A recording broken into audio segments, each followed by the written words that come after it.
주께 가까이 날 이끄소서. 주께 가까이 날 이끄소서. 간절히 주님만을 원합니다. 채워주소서. 채워주소서. 주의 사랑을 진정한 찬양 드릴 수 있도록 주께 가까이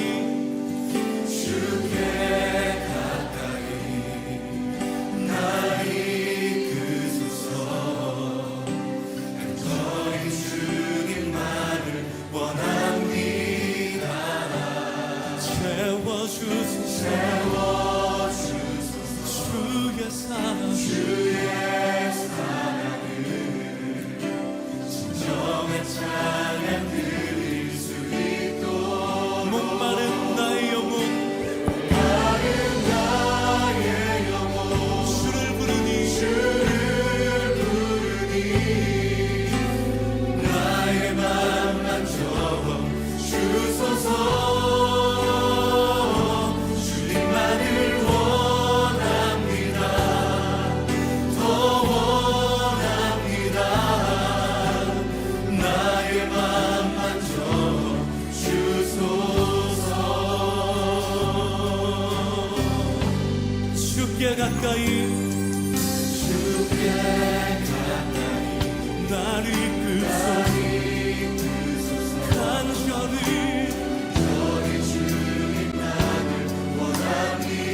예수님 채워주옵소서.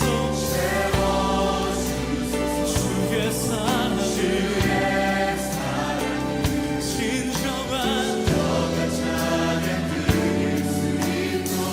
목마른 나의 영혼 주를 부르니 나의 맘만 주소서. 주님만을 원합니다. 더욱 나의 맘만 적어 주소서. 목마른 나의 영혼 주를 부르시 나의 맘만 적어 주소서. 주님만을 원합니다.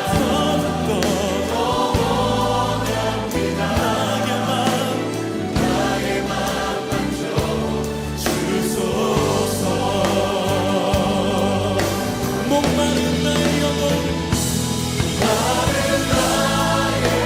주를 부르시 나의 맘 주소서.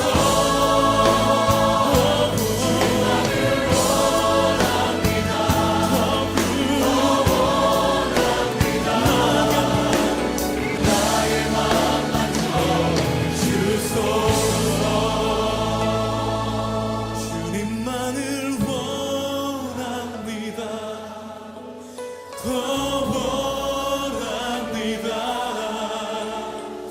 나의 맘만 주소서. 주님만을 원합니다. 주님만을 원합니다. 더욱더 더 원합니다. 나의 맘만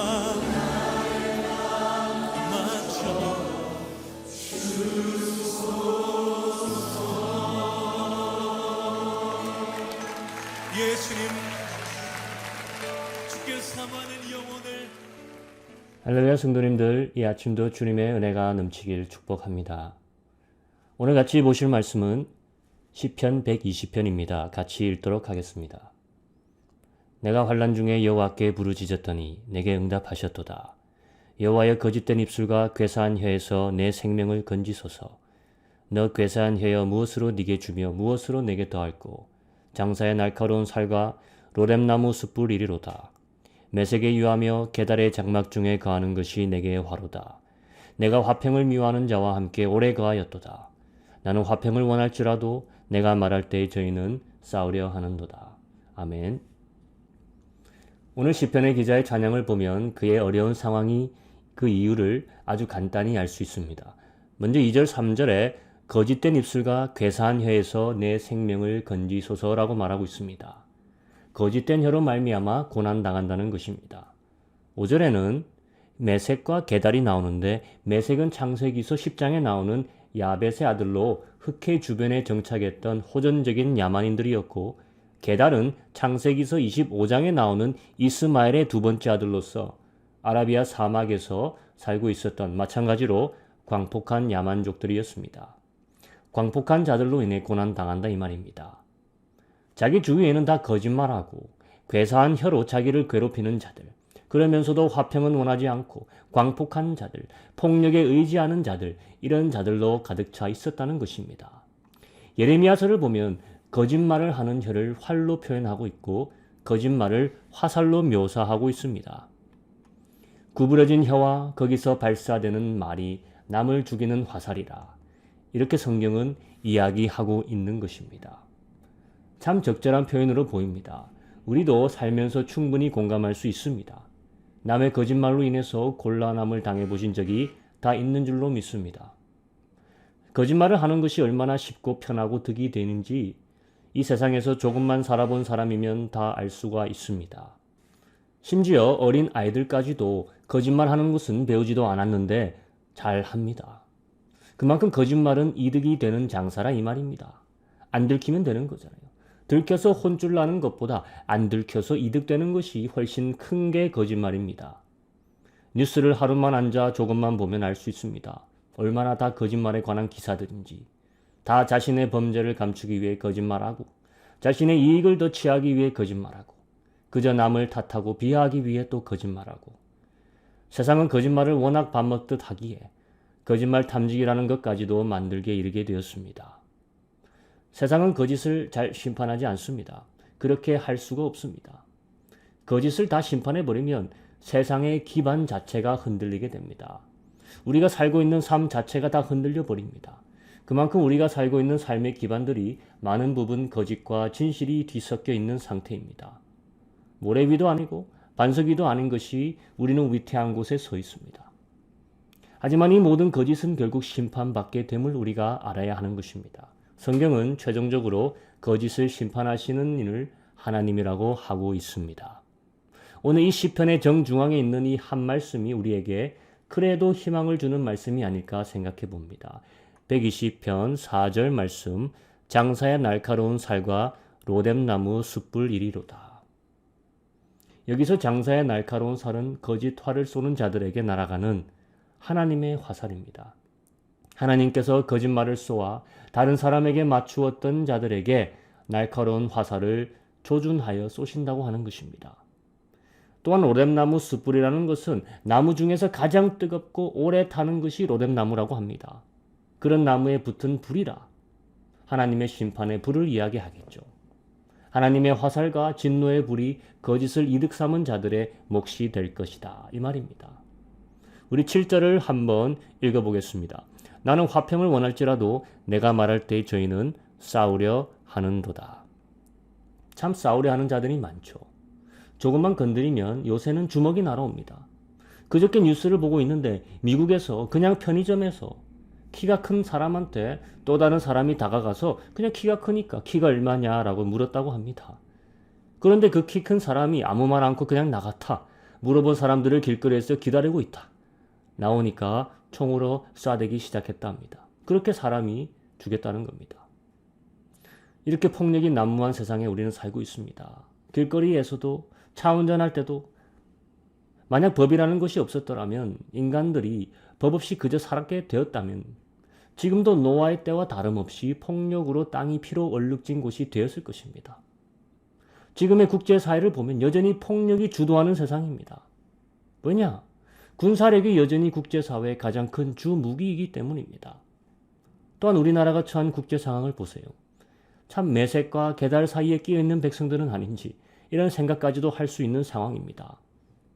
한쪽에서는 동북공정인이 해서 남의 나라 역사를 자기 것이라고 터뜨리며 침략할 기반을 만들고 있고 또 다른 쪽에서는 방사능을 바다에 방류해도 전혀 문제될 것 없다고 왜 항의하냐고 오히려 적반하장으로 나오고 있고, 더불어 남의 땅을 자기 땅이라 우기고 있고, 위에는 아래로 향해 핵을 겨누고 있고, 우리는 싸우기를 원하는 것이 아니라 우리 것을 그저 보존하고 지키길 원하지만 위로도 양옆으로도 누구 하나 화평을 원하는 자는 진심으로 없다는 것입니다. 기회가 되면 언제든지 싸우려 하는 자들만 우리 주위에 가득하다는 것입니다. 7절을 한번 다시 읽어보세요. 나는 화평을 원할지라도 내가 말할 때의 저희는 싸우려 하는도다. 내가 말하는 모든 것에 토를 달아 싸움을 걸려고 하는 것. 이게 어떻게 보면 우리가 살아가는 현실입니다. 속이려고 하는 영과 싸우려고 하는 영들 속에 우리는 갇혀 사는 것이에요. 얼마나 괴로운 상황입니까? 이런 위치에서, 이런 상황에서 신앙인은 도대체 어떻게 해야 한다는 것입니까? 그 답이 1절에 나와 있습니다. 아주 간단하죠. 저자는 하나님께 도움을 부르짖었다고 합니다. 부르짖는 것이 우리의 해답이라는 것입니다. 역사서에 두 왕이 나옵니다. 신앙이 있던 왕과 없던 왕. 하나는 유다의 왕이고 하나는 이스라엘의 왕입니다. 유다 왕 여호사밧이 이스라엘의 아합 왕과 조약을 맺고 아람을 치러 한날 같이 나갑니다. 그런데 생각과는 다르게 수세에 몰리게 됩니다. 아합이 온갖 거짓말로 이야기했겠죠. 아람 아무것도 아니라고. 나랑 같이 가면 쉽게 이길 거니까. 이기면 내가 이만큼 성들을 주겠다. 그런데 막상 나갈 때는 아합은 여호사밧과 달리 왕 같은 복장을 취하지 않고 일반 병사처럼 해서 수레에 탑니다. 왜냐? 그는 알고 있었다 이거예요. 분명 왕을 죽이려는 목적에 아람이 군대를 총동원하리라는 것을 이미 알고 있었다 이거예요. 그런데도 여호사밧에게는 알리지 않았고 자기만 은근히 변장해서 나갔다는 겁니다. 그래서 모든 아람 군대가 왕처럼 보이는 여호사밧만을 죽이려고 처음에 달려들었다는 것이에요. 순진한 여호사밧이 아합의 덫에 걸린 것이죠. 신앙인은 이렇게 자주 속을 수밖에 없죠. 그러니 늘 깨어서 기도해야 하는 것입니다. 여호사밧 왕이 수색에 몰립니다. 모든 이가 그를 죽이러 달려왔습니다. 이때 그가 할 수 있는 것이 무엇이냐 이거예요. 용감히 싸우다 전사하는 것입니까? 아니면 말을 더 힘차게 세차게 몰아 도망치는 것입니까? 이것도 아니고 저것도 아니라 그때 여호사밧은 부르짖었다 합니다. 부르짖기만 했는데 그 순간 그에게 달려들었던 자들이 목표를 바꿉니다. 이 사람이 아니라는 거예요. 그리고 아합 왕을 찾으려고 다시 나갔다는 겁니다. 아합 왕은 왕이 아닌 척 다른 옷을 입고 있었고 자신은 안전하다고 안심하고 있었는데 누군가 우연히 쏜 화살에 갑옷과 갑옷 사이 틈새 겨드랑이 쪽을 관통당해 고통스러워하다 수레에서 죽고 맙니다. 두 사람 다 수레에 타고 있고 두 사람 다 전쟁에 나갔습니다. 하지만 전쟁에서 누구를 의지했느냐? 완전히 달랐죠.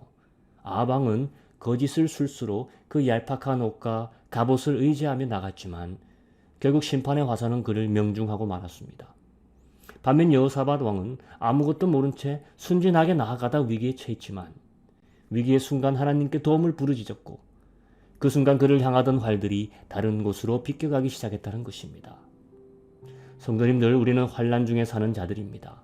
거짓과 폭력이 난무한 세상의 영 속에서 사는 것 자체가 환난인 것입니다. 그래서 우리는 늘 부르짖고 있어야 하는 자들입니다. 우리를 향하는 화살이 틀어질 수 있도록 구원을 늘 부르짖어야 하는 자들이 우리 신앙인들 좀 믿습니다. 우리 시간 기도하기 원합니다. 기도할 때 우리의 삶에서 모든 거짓과 난폭한 자들의 압력과 영향에서 우리가 벗어날 수 있도록 우리는 반면에 늘 공의와 정의로 정직으로 행할 수 있도록 힘을 달라고 같이 기도하며 이 시간 나가기 원합니다. 기도하겠습니다. 하나님 아버지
여호와께 오직 주만이 나를 다스리네.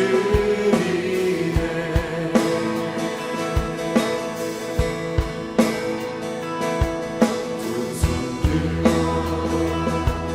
찬양합니다. 다시 오실 왕 여호와께 오직 주만이 나를 다스리네.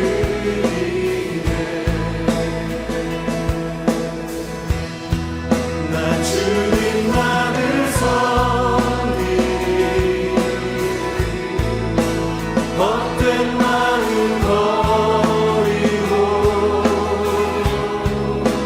성령이여 내 영혼 충만하게 하소서. 주님 앞에 내 생명 드리리라.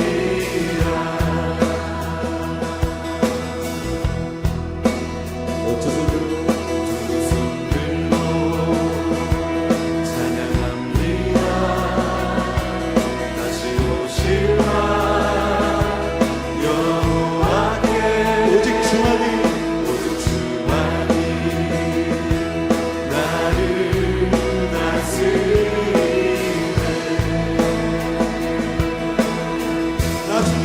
나 주님만을 섬기리. 헛된 마음 버리고